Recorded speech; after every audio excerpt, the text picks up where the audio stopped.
기자분들이 정성스럽게 찍었는데 그 사진을 보도하지 마라.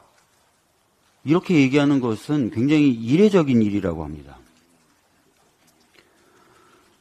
대통령실이 여당의 공천 기준 등등 이런 것도 간섭하더니만 이제는 언론사 사진 쓰는 것까지도 간섭하고 나서는 것 같습니다.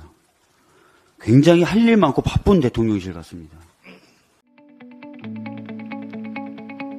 어제 예정돼 있었던 대통령 주재하의 민생 토론회가 갑자기 이제 대통령이 참석하지 않는 것으로 바뀌었다고 합니다. 이유는 감기 기운이 있어서라는 겁니다.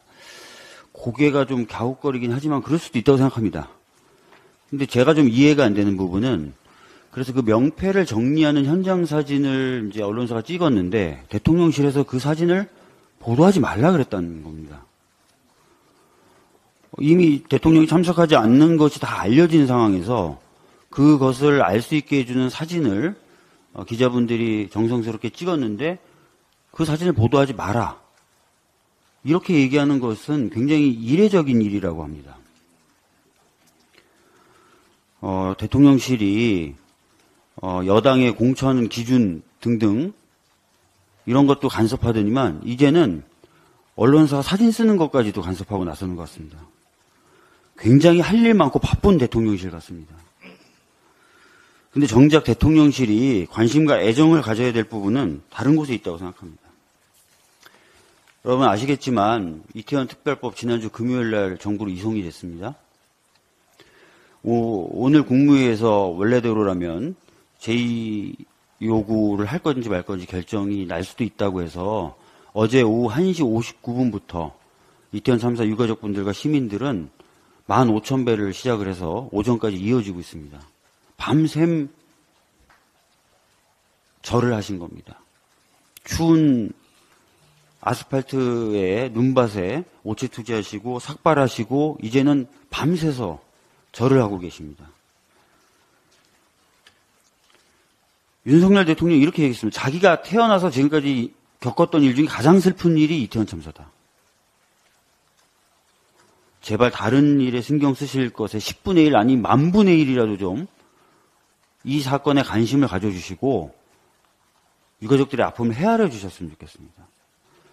무슨 사진 쓰냐 마냐 그 보도해라 말아라 여당 공천 이렇게 해라 저렇게 해라 해서는 안 되는 일까지 다 그렇게 하지 마시고 이태원 참사 유가족들의 아픔에 신경을 써주시고 거부권 행사는 행사하지 않으셔야 된다는 말씀을 드리겠습니다.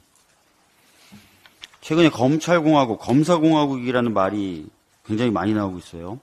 아시다시피 정부 요직 검사들이 많이 차지하고 있고 이번 총선 때 국민의힘 쪽에 검찰 출신들이 많이 공천을 받을 것이다라는 얘기도 돌고 있습니다. 근데 더 놀라운 얘기가 지금 나오고 있는데요.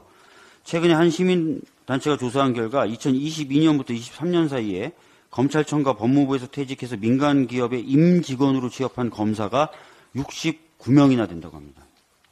이 중에 검사장급은 24명이나 된다고 합니다. 검사장 그렇게 많지 않거든요. 근데 이렇게 많은 숫자가 2년 사이에 민간기업 임직원으로 취업한 겁니다. 그중에 13명은 2개 이상의 민간기업의 사회이사 또는 감사위원으로 취업했다고 합니다. 윤석열 정부 들어서 고위공직의 검찰 출신들 대거 포진시킨 걸 넘어서 이제 민간 영역으로까지 검사들이 쭉쭉 뻗어나가고 있습니다. 그야말로 검사의 나라, 검사가 대접받는 나라. 더 심해지면 검사 많이 대접받는 나라가 되겠죠. 검찰을 그만두고 나서 민간기업에 취업하는 것이 왜 문제가 되냐고 물으실 수도 있겠습니다만 대표적으로 KT 같은 경우요. 일감 몰아주기, 보훈투자 등의 의혹으로 경영진이 배임 혐의 등의 수사를 받고 있는데 작년 11월 30일 이용복 전 서울 남부지검 형사 1부장이 부사장이자 법무실장으로 임명됐습니다. 또한 올해부터는 추의정 전 검사가 전무급으로, 허태원 전 검사도 상무급으로 KT에서 일하기 시작했습니다. 이분들은 방패가 되겠죠.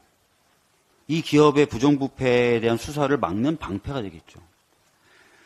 뿐만 아니라 윤석열 정부 들어선 이미 민간기업에 나가 있던 검찰 출신들을 다시 공직으로 불러오는 경우도 많았습니다.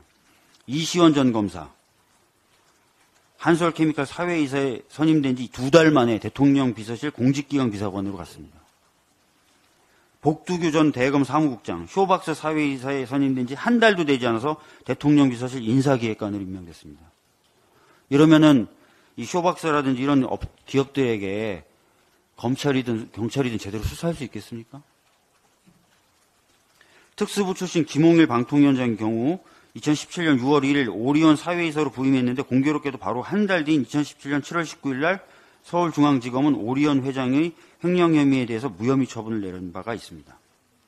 이 무혐의 처분에 대해서 서울고검까지 직접 나서서 재수사하라고 했는데 또 불기소가 난 적이 있습니다. 이렇듯 검찰이 민간 기업에 퍼져나가면 검찰의 수사가 제대로 되지 않습니다. 법조계에서는 최근에 이런 현상들이 두드러지는 걸 두고 소위 검찰 중심의 전관 시장이 열렸다라는 소문이 파다합니다. 그 누구보다 엄정한 중립성을 요구하는 검찰들이 수사 대상이 될 수 있는 기업에 마구잡이로 취업을 하고 그러고 나서 다시 회전문 인사로 공직에 또 들어가고 정치권으로 출마하고 검사 많이 대접받는 나라가 오기 전에 저희 민주당이 멈춰 세우겠습니다. 이상입니다. 제가 당내 상황 관련돼서